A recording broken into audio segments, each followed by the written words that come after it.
Bonjour et bienvenue à ce premier vidéo de notre 10e semaine déjà de STT 489. Donc dans cette vidéo-ci, on va commencer notre troisième chapitre qui s'intitule Processus de poisson et loi exponentielle. Et donc, ce qu'on va voir dans le chapitre-ci, en fait, c'est des processus stochastiques qui sont continus. Donc si on jette un coup d'œil à l'introduction, ça dit que dans le chapitre précédent, donc on a étudié les chaînes de Markov à temps discret. Par exemple, une des chaînes de Markov qu'on a étudiées, qu'on a terminé le chapitre 2 avec, c'était les processus de branchement. Donc, on regardait dans ce cas-ci, c'était quoi la taille de la population à une certaine génération donnée. Donc, ça représente le n de t à un temps t qui est fixe. Et dans ce chapitre-ci, on va faire quelque chose qui est différent. On va considérer un ensemble des temps où t peut être n'importe quelle valeur entre 0 et l'infini, donc t va être continu. Et on va pouvoir étudier donc des branchements à des temps aléatoires. Et ce qu'on va faire, c'est qu'on va s'intéresser à une classe de processus stochastique un peu particulière, ce qu'on appelle les processus de comptage. Donc, on va commencer par définir c'est quoi un processus de comptage. Donc, on va prendre essentiellement quelque chose d'analogue à ce qu'on avait comme définition. On prend n de t pour les t plus grand ou égal à 0, ici t est continu. Donc, ça va être un processus de comptage.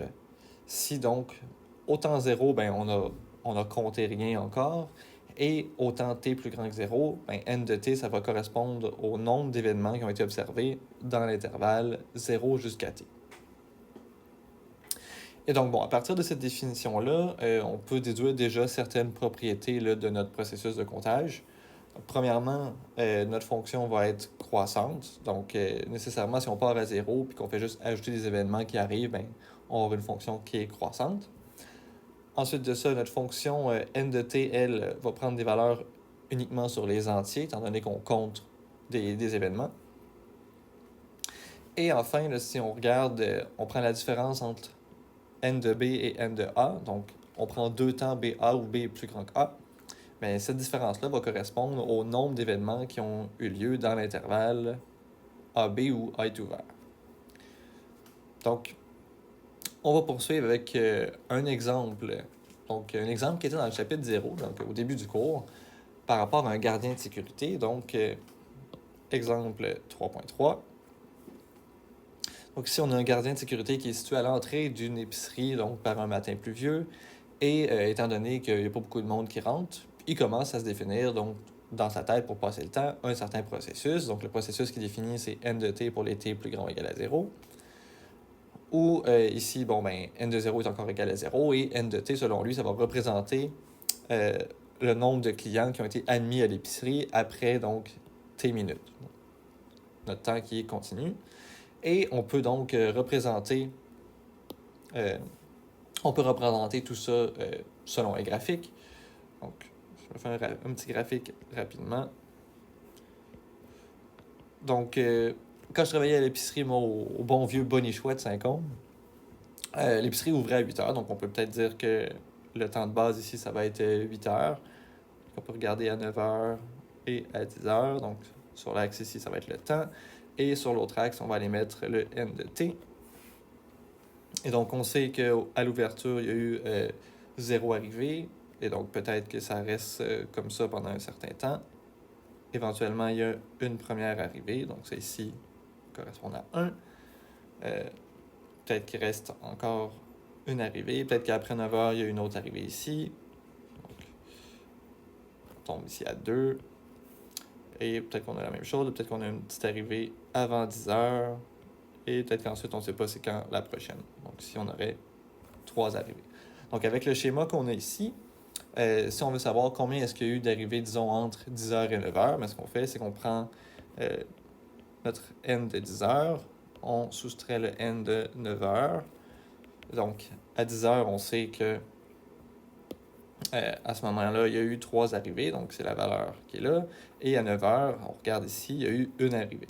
Donc, on fait 3 moins 1. Ça ici, ça fait 2 arrivées où il y a eu 2 clients admis entre la période donc de 10 et 9 heures. Donc, ça ici, c'est ce qu'on va appeler donc un accroissement. Donc, on va définir tout de suite après, c'est quoi ici un accroissement. Mais essentiellement, c'est juste une différence entre deux temps, une différence d'arrivée entre deux temps. Donc, on voit bien là, que le processus qui a été défini ici, là, le n de t pour les t plus grand ou égal à 0, c'est bel et bien un processus de comptage. Et donc on va pouvoir spécifier un peu des caractéristiques d'un processus de comptage. Donc, on va dire qu'un processus de comptage va avoir des accroissements stationnaires. Donc, si on prend n'importe quel couple de temps T1, T2, tel que T1 va être plus petit que T2, alors la loi de T2 plus S, donc la loi de T2 plus S moins T1 plus S, donc on prend les deux temps et on les décale d'un certain temps S, tant que ce soit le même. Donc ça ici, ça ne dépendra jamais de la valeur de S pour peu importe la valeur de S qui est plus grande que 0. Donc ça ici, on dit que c'est stationnaire essentiellement, c'est que le nombre d'arrivées qu'il va y avoir entre T2 et T1, peu importe où est-ce qu'on se situe dans le temps, donc où est-ce qu'on le bouge, si c'est le même intervalle qu'on fait juste décaler, ben, ça ne devrait pas avoir d'influence un peu sur la probabilité d'observer, disons, qu'il y a eu une arrivée dans cet intervalle-là, 2 arrivées, 3 arrivées, 34 arrivées. Donc ça, c'est des accroissements qui sont stationnaires. Ensuite, on va avoir des accroissements qui sont indépendants. Donc, on va dire un processus de comptage est à accroissement indépendant donc si on prend deux couples, on prend A1B1 et A2B2, donc où les A sont plus petits que les B. Donc, si on va dire que les accroissements sont indépendants, donc si la loi de NB1 moins NA1 est indépendante de NB2 moins NA2. Donc, ça ici, c'est juste de dire que si, ça va être juste indépendant là, si l'intersection, en fait, ici, est nulle. Donc, peut-être une petite correction ici, là. C'est bel et bien l'intersection qui vient ici. Donc, si l'intersection entre ces deux trucs-là est nulle, alors les deux lois vont être indépendantes. Donc, essentiellement, si on a une petite ligne du temps, là, comme ça ici, on aurait A1, B1, A2, B2. Donc, le nombre d'événements qui se passent dans cet intervalle-là devrait être indépendant du nombre d'événements qui va se passer dans l'intervalle à droite.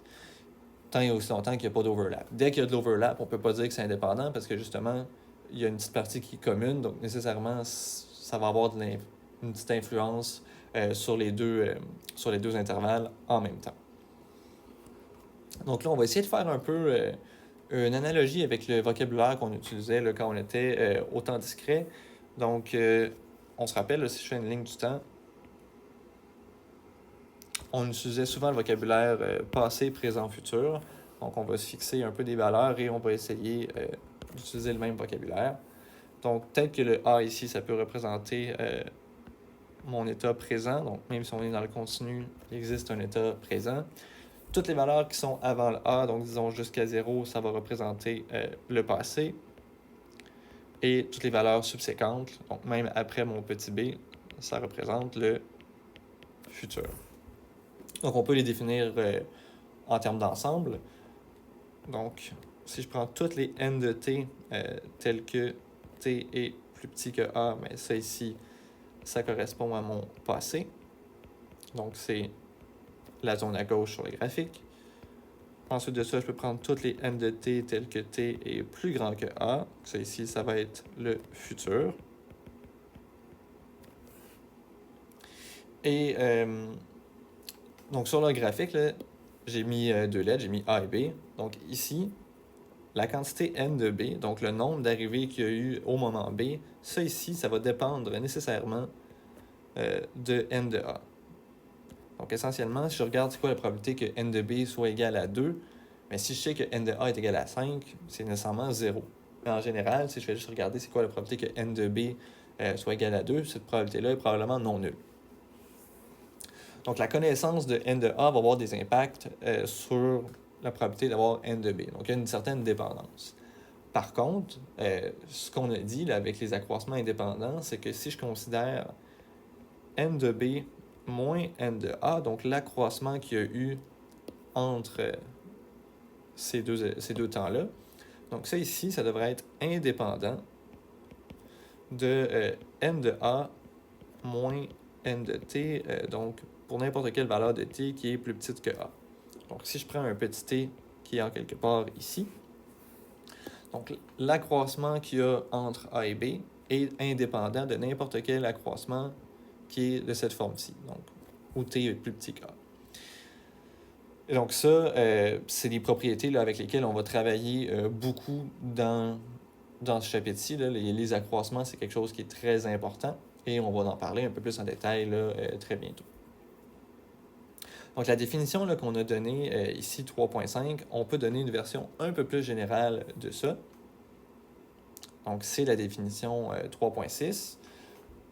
Donc c'est essentiellement la même chose. Là. On dit qu'un processus de comptage est à accroissement indépendant, sauf qu'ici, à la place de considérer juste deux intervalles, ben, on va considérer un nombre m d'intervalles. Donc si on a n'importe quel I1 jusqu'à IM où les I sont des intervalles de type AI, BI, donc de ce type-ci, avec AI qui est plus petit que BI, et on considère encore le fait là, où l'intersection entre nos deux II et IJ doit être nulle. Donc c'est ici, encore une fois, la petite correction, c'est l'intersection qui va ici.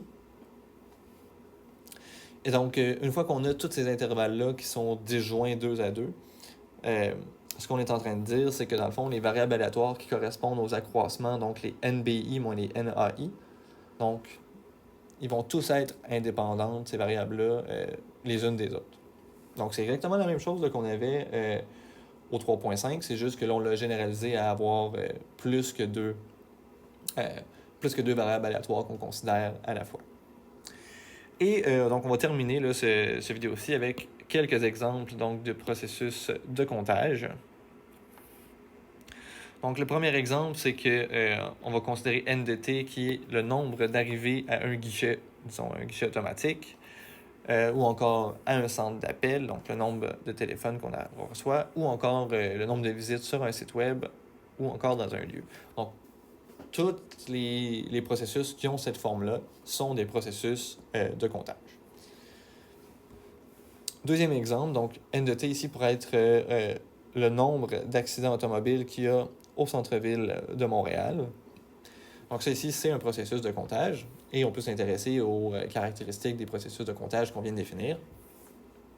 Ce qu'on dit ici, c'est que sur une période de 24 heures, donc si on considère le nombre d'accidents automobiles qu'il y a, logiquement, on ne s'attend pas à ce que le nombre d'accidents entre 16h et 18h, donc qui pourrait correspondre à l'heure de pointe, soit la même que celle entre 2h et 4h du matin. Donc, évidemment, il y a beaucoup plus de gens qui sont sur la route entre 16h et 18h qu'entre 2h et 4h du matin. Et donc, on s'attend que le nombre d'accidents ne soit pas comme constant, si on veut, au fil du temps. Donc, à cause de ça, il ne s'agit pas d'un processus de comptage à accroissement stationnaire. Donc, on se rappelle, là, quand on dit qu'on est stationnaire, c'est qu'on dit qu'on prend une certaine fenêtre et peu importe où est-ce qu'on la déplace, la probabilité d'observer un événement va rester la même. Donc ici, on voit clairement que ce ne serait pas le cas.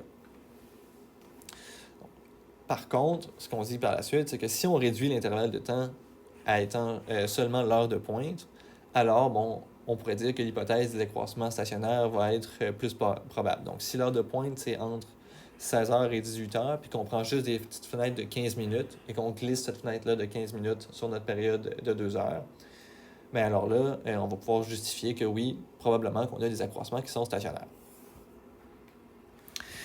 Et donc, le deuxième petit point, on dit en revanche, l'hypothèse des accroissements qui sont indépendants semble plausible en tout temps. Donc, ici, ça paraît logique que si on prend deux petits intervalles de temps qui sont disjoints, mais c'est pas à cause qu'il y aurait eu beaucoup d'accidents dans le premier 15 minutes qu'il devrait y avoir beaucoup d'accidents dans le dernier 15 minutes. Ça fait pas vraiment de sens.